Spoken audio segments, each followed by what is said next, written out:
Supporting today's advanced vehicles takes a lot of work behind the scenes. When you're engineering original equipment parts, that work starts with research and development.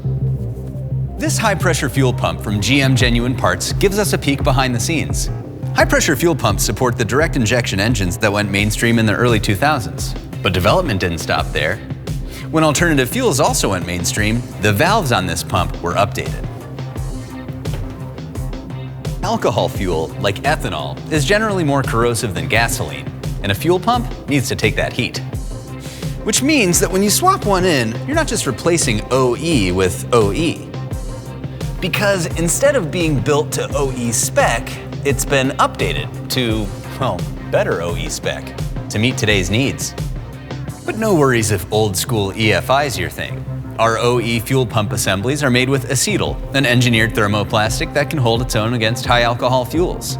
And the fuel level sensor arms we test more than 1 million times, yes, 1 million, feature corrosion resistant gold contacts. Because if you're gonna test something 1 million times, you don't want to skimp on the details. So when it comes to replacing an important piece of original equipment, choose parts that have been invented or reinvented for today. GM Genuine Parts and AC Delco GM Original Equipment.